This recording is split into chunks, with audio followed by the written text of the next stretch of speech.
दोस्तों एक 27 से 28 साल का लड़का एक रोड के साइड में बैठा हुआ था और उसको तभी कानों में किसी के चीखने और चिल्लाने की आवाज़ सुनाई पड़ी। वो दौड़कर जाता है, देखता है तो एक कॉर्नर पे रोड के एक लगभग 30 साल की महिला जिसका कोई एक्सीडेंट करके भाग गया था, वो काफ़ी चोटिल हो चुकी थी। काफ़ी गंभीर चोटें आई थी उसके सर में, हाथ में, पैर में। उसका पैर भी टूट चुका था। और वहाँ पे जितनी भी भीड़ आ रही थी, जितने भी क्राउड आ रहे थे दोस्तों, वो सिर्फ़ तमाशा देखने के लिए आ रहे थे, ना कि उस महिला की कोई मदद कर रहा था दोस्तों।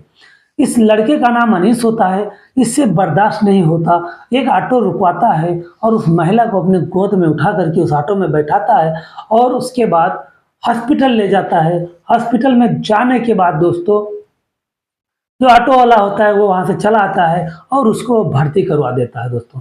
हॉस्पिटल में जाने के बाद फिर वो सोचता है, पछताता है कि वो वहाँ पर जा कर के उस महिला को ले जा कर के कितनी बड़ी गलती की है। क्योंकि दोस्तों उसको लगभग 1 हफ्ते बीत जाते हैं वहाँ पर और उसके घर वाले से कोई आता-जाता नहीं है।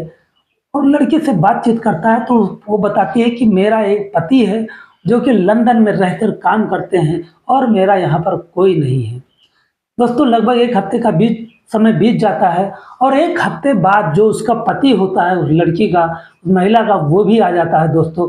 और उसके आने के बाद दोस्तों अनीस को क्या होता है, बहुत ही इंटरेस्टिंग कहानी है, बहुत ही इमोशनल कर देने वाली कहानी है। पूरी वीडियो ज़रूर देखें। लेकिन वीडियो में आगे बढ़ने से पहले एक ही रिक्वेस्ट है दोस्तों, अगर आप हमारे चैनल पर नए हैं तो चैनल को सब्सक्राइब कर दीजिए, वीडियो को लाइक कर दीजिए ताकि हमारा हौसला बढ़ता रहे। बढ़ते हैं वीडियो में आगे दोस्तों। दरअसल दोस्तों ये कहानी पश्चिम बंगाल के मालदा जिले की है और एक अनीस नाम का लड़का होता है, एक जूते की दुकान पे काम करता है। दोस्तों उसी दिन उसका जो मालिक होता है अनीस का, वो उसको नौकरी से निकाल देता है, ये कह कर के कि तुम ठीक से काम नहीं करते हो, तुम कस्टमर को मैनेज नहीं कर पाते हो और अब तुम्हारा यहाँ पर कोई काम नहीं है। उसका हिसाब कर देता है, जो भी 15-20 हज़ार रुपये उसका निकलता है, उसका मालिक उसको दे करके उसको काम से निकाल देता है दोस्तों। वो आकर के एक रोड के साइड में बैठा हुआ था और यही सोच रहा था, मैं करूँ तो क्या करूँ, कहाँ पे काम ढूँढने जाऊँ, क्या करूँ? तभी उसको एक लड़की की चीखने और चिल्लाने की आवाज़ आ रही थी कानों में। वो दौड़ के भाग के जाता है, तो वो जो महिला होती है, वो रोड साइड में पड़ी होती है दोस्तों। वो उसको उठाता है, ऑटो में बैठाता है, हॉस्पिटल ले जाता है। उसके बाद दोस्तों उसका जो देख-रेख करने लगता है। इमरजेंसी वार्ड में जब उसको भर्ती करवाता है तभी उसके 5 से 7 हज़ार रुपये खर्चा हो जाते हैं। और जब तक उस महिला को होश नहीं आता, वो सोचता है मैं इसको छोड़ के जाऊँ तो कहाँ जाऊँ? जब उस महिला को होश आता है तो देखती है कि वो जो लड़का है वो उसके पास में बैठा हुआ है।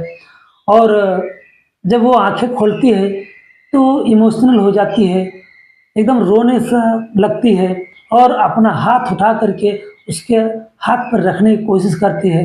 अनीस जो होता है दोस्तों, वो उसके हाथों को पकड़ लेता है। अब दोस्तों वो कहती है कि अगर आप ना होते तो शायद आज मैं ज़िंदा नहीं होती, मैं शायद मर चुकी होती। अनीस कहता है कैसी बातें कर रही हैं मैडम, अभी तो आप ज़िंदा हैं ना, और मैं ऐसा नहीं हूँ, मुझसे किसी का दुःख देखा नहीं जाता, फिर भी तो आप इतने बड़े प्रॉब्लम में थी, मैं आपको कैसे छोड़ देता। दोस्तों फिर वो पूछता है कि क्या आपके घर में कोई नहीं है? तो कहती है नहीं, मेरे घर में कोई नहीं है, सिर्फ मेरा एक पति है जो कि लंदन में रह के काम करते हैं, उनका कारोबार है। और उनको फ़ोन लगाने की कोशिश करती है लेकिन उसके पति का फ़ोन नहीं लग रहा था। दोस्तों अब ये होते करते लगभग 304 दिन बीत जाते हैं और अनीस जो है दोस्तों, वो उस महिला के साथ काफ़ी घुल-मिल जाता है, यहाँ तक कि उसके कपड़े-लत्ते चेंज करवाता है, सब कुछ करवाता है जो कि एक महिला को करना चाहिए, वो सारा काम उस महिला के साथ में अनीस करता है। अब उन दोनों के बीच में कोई पर्दा नहीं रह गया था। दोस्तों लगभग 1 हफ्ते बीत जाता है, 1 हफ्ते बाद डॉक्टर जो होते हैं, वो कहते हैं कि आप इनको ले जा सकते हैं और उसको डिस्चार्ज कर देते हैं। अब जो अनीस है उस महिला को ला करके उसके घर पे आता है।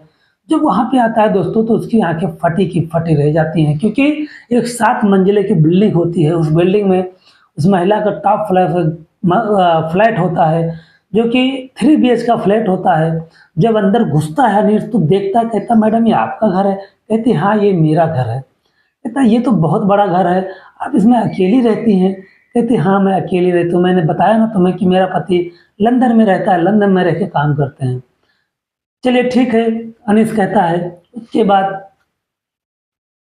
थोड़ी देर बाद उसके पति का कॉल आता है उसके मोबाइल पर, एक अननोन नंबर से। वो जैसे ही अपने पति की आवाज़ सुनती है, फूट-फूट कर रोने लगती है, कहती है तुम कहाँ थे? तुम्हारा फ़ोन नहीं लग रहा था, मैं मरते-मरते बची हूँ, मेरा एक्सीडेंट हो गया था।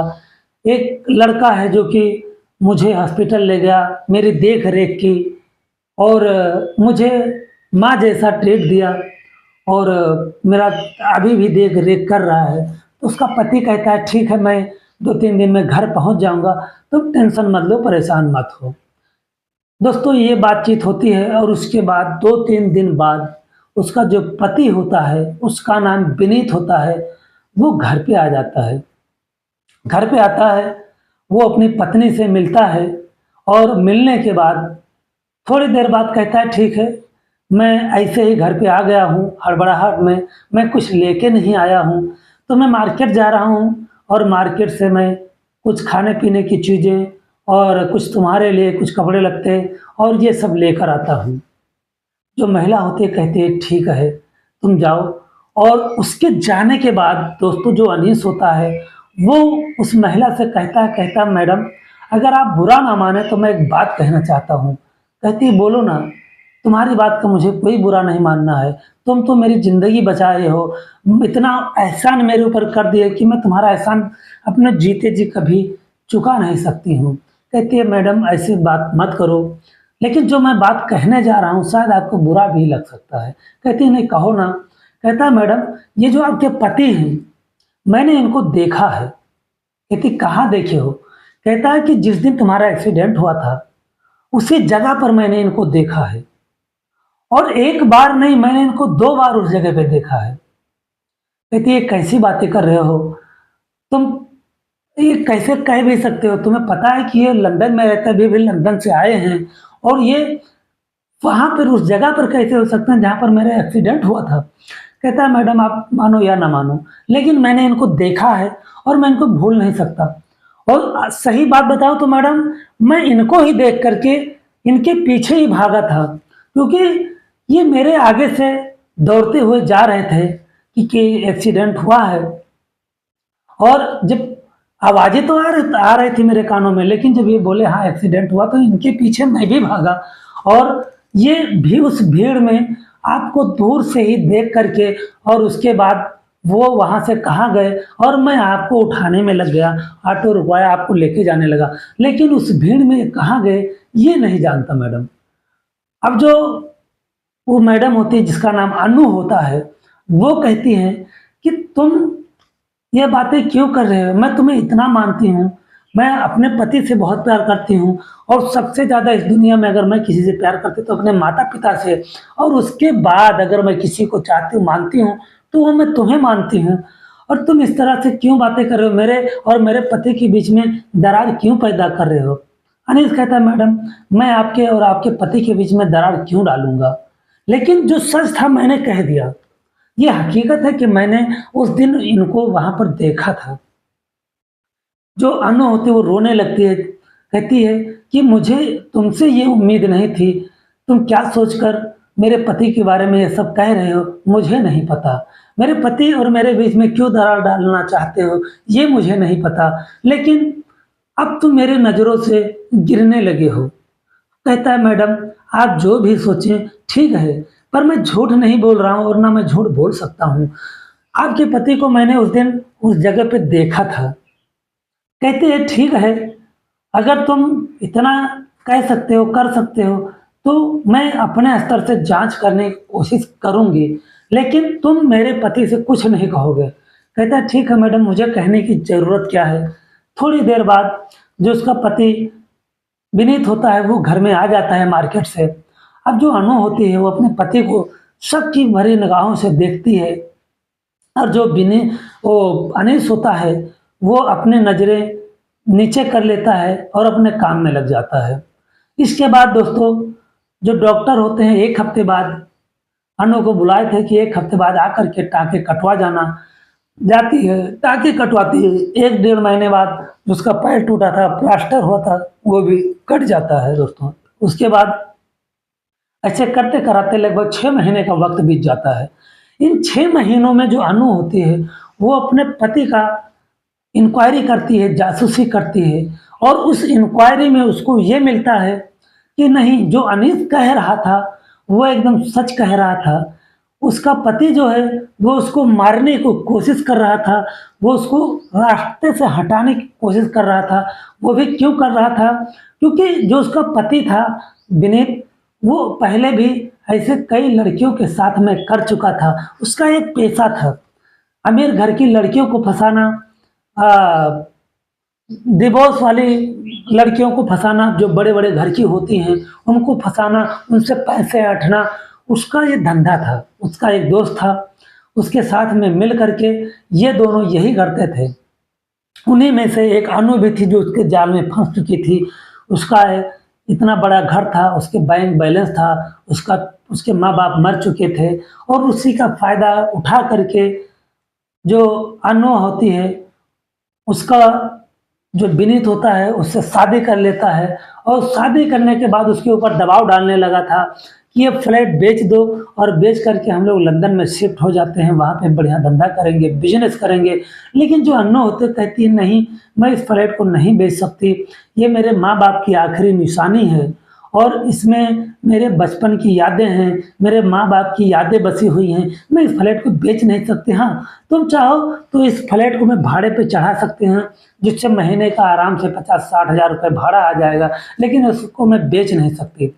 जब विनीत की जो बातें होती है, उसका कहना नहीं मानती उसकी वाइफ़, तब उसके दिमाग में खतरनाक प्लान इसकी एग्जीक्यूट होता है। वो सोचता है क्यों ना इसको रास्ते से ही हटा दिया जाए, पत्नी तो मेरी है ही है, कोर्ट मैरिज किया था उसने, लीगली वो उसका पति था और उसके मरने के बाद जो भी संपत्ति उसकी हो जाएगी, तब वो उसको आसानी से बेच सकता है।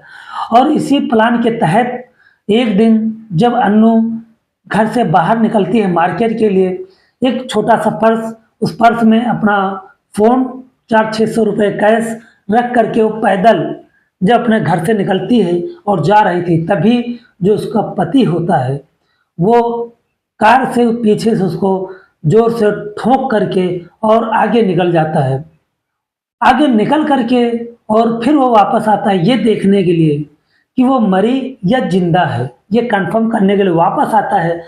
वापस आने के बाद तभी दोस्तों जो अनीस होता है उस टाइम पे ही उसके पति को देखता है और उसको वो याद रहता है, जब वो उसके सामने आता है तो उसको याद आ जाता है कि हाँ, मैंने इसको उस जगह पे देखा था। अब जो अनु होती है, वो पुलिस स्टेशन जाती है, अपने पति के खिलाफ एफआईआर दर्ज करवाती है। पुलिस भी उसके पति को गिरफ्तार करती है और पूछताछ में जो विनीत होता है वो स्वीकार करता है कि हाँ, मैंने उसके साथ में इसी प्लान के तहत शादी किया था और उसको मैंने ही एक्सीडेंट किया था मारने के लिए, बस वो बच गई और इससे पहले भी वो कम से कम 4 से 5 लड़कियों के साथ में ऐसा कर चुका था। अब जो उसका दोस्त था, उसके काम में शामिल होता था, पुलिस उसको भी गिरफ्तार कर ली थी। दोस्तों इधर जो अन्नू है और अनीस, अनीस अब कहता है मैडम मेरा यहाँ क्या काम, अब मुझे जाना चाहिए। लेकिन जो अन्नू होती है कहती है नहीं, तुम मत जाओ मुझे छोड़ कर के, क्योंकि मैं किसी पे भरोसा नहीं कर सकती अब। जब मेरा पति ही मुझे मारने पे तुला था, तो मैं किस पे भरोसा कर सकती हूँ। तुम एक ऐसे इंसान हो जो किसी स्वार्थ के बिना निस्वार्थ मेरा सेवा करते रहे, मेरे आगे पीछे लगे रहे, मेरी हर ज़रूरत में साथ में रहे, तब तुम मुझे छोड़कर मत जाओ और एक विनती करूँ अगर तुम मान लो तो। कहता है क्या मैडम? कहती है तुम मुझसे शादी कर लो। कहता है क्या मैडम? मैं कहाँ गरीब आदमी और आप इतनी अच्छी पढ़ी लिखी एजुकेटेड हैं, आपके पास इतना पैसा है, आप मेरे साथ क्यों जीवन बिताना चाहते हैं? आपको तो कोई भी मिल जाएगा। लेकिन जो अनु होती है वो कहती है मुझे कोई भी मिल जाएगा, सही कह रहे हो, लेकिन मुझे तुम्हारे जैसा कोई नहीं मिलेगा, तुम लाखों में एक हो। अब अनु जो होती है वो जो अनीस होता है उसके ऊपर एकदम दबाव डालती है शादी करने के लिए। इधर जो अनीस होता है वो भी शादीशुदा नहीं था और अनीस के माता पिता गांव में होते हैं। कहता है ठीक है मैं शादी कर लूँगा, लेकिन मुझे मेरे माता पिता से बात करना पड़ेगा। दोस्तों, अन्नू और अनीस दोनों अनीस के घर आते हैं गांव में और वहां पर लगभग 6 महीने रहते हैं। 6 महीने में, उन 6 महीनों में अनीस और अनु की गांव में है शादी कर देते हैं अनीस के माता पिता। और अब ये दोनों एक अच्छी लाइफ बिता रहे हैं। अब अनीस के माता पिता और अनु अनीस सब मालदा में ही आकर के उस फ्लैट में रह रहे हैं। अन्नू और अनीस दोनों जॉब कर रहे हैं और इन दोनों की जो ज़िंदगी है वो बहुत ही मज़े से कट रही है दोस्तों।